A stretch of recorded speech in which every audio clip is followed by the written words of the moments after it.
Actes des Apôtres, chapitre 12. Or, en ce temps-là, le roi Hérode fit arrêter quelques-uns des membres de l'Église pour les maltraiter. Alors il s'agit du roi Hérode Agrippa, né l'an 11 avant Jésus-Christ et mort en l'an 44 de notre ère. Je poursuis.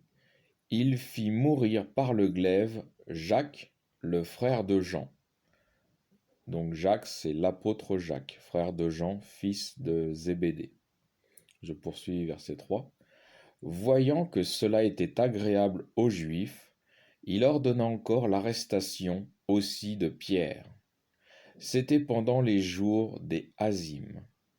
L'ayant fait prendre, il le mit en prison, le plaça sous la garde de 4 escouades de 4 soldats chacune, avec l'intention de le faire comparaître devant le peuple après la Pâque. Pierre donc était gardé dans la prison, mais l'Église faisait pour lui une prière instante à Dieu. Or, alors qu'Hérode allait le faire comparaître, cette nuit-là, Pierre, lié de 2 chaînes, dormait entre 2 soldats, et des sentinelles devant la porte gardaient la prison.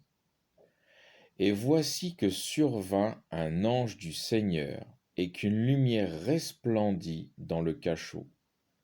Frappant Pierre au côté, il l'éveilla et dit : « Lève-toi promptement. » Et les chaînes lui tombèrent des mains. Puis l'ange lui dit : « Mets ta ceinture et chausse tes sandales. » Il le fit, et l'ange lui dit : « Enveloppe-toi de ton manteau, et suis-moi. » Étant sorti, il le suivait, et il ne savait pas que fût réel ce qui se faisait par l'ange, mais il pensait avoir une vision. Lorsqu'ils eurent franchi le premier poste de garde, puis le deuxième, ils arrivèrent à la porte de fer donnant sur la ville. Elle s'ouvrit d'elle-même pour eux. Puis, étant sortis, ils s'avancèrent dans une rue, et aussitôt l'ange le quitta. Revenu à lui-même, Pierre dit : « Maintenant, je sais que le Seigneur a réellement envoyé son ange, et qu'il m'a tiré de la main d'Hérode et de tout ce qu'attendait le peuple des Juifs. » Après un temps de réflexion, il se rendit à la maison de Marie, la mère de Jean, surnommée Marc, où une assez nombreuse assemblée était en prière. Or, quand il eut frappé à la porte du porche, une jeune servante, nommée Rhodée, s'avança pour écouter, et ayant reconnu la voix de Pierre, dans sa joie, elle n'ouvrit pas la porte, mais courut à l'intérieur annoncer que Pierre était devant le porche. Ils lui dirent : « Tu es folle !» Mais elle assurait que c'était ainsi, et il disait : « C'est son ange !»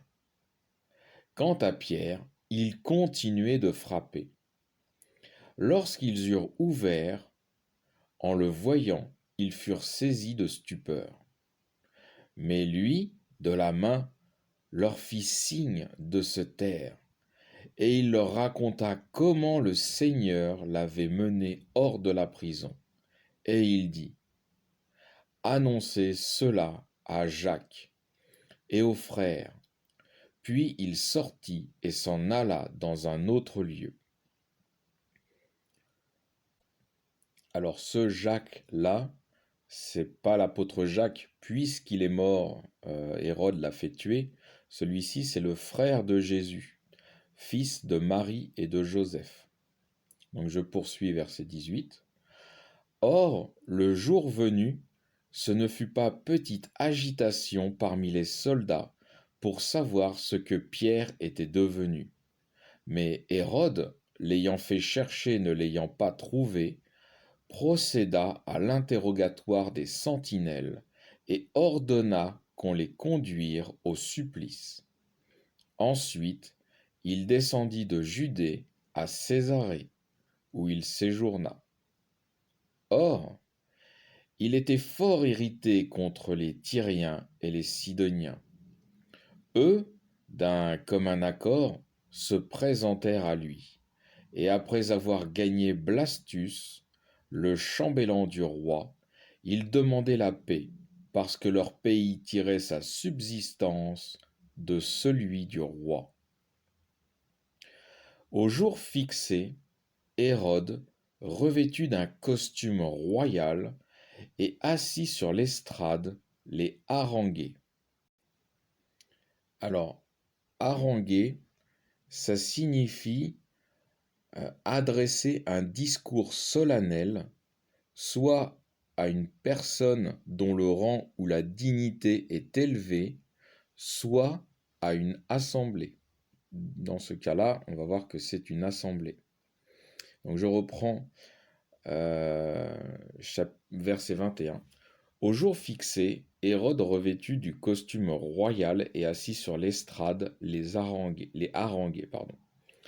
Et le peuple acclamait. C'est un Dieu qui parle, et non un homme. Mais à l'instant, un ange du Seigneur le frappa, parce qu'il n'avait pas donné la gloire à Dieu, et devenu pâture des vers. Il expira.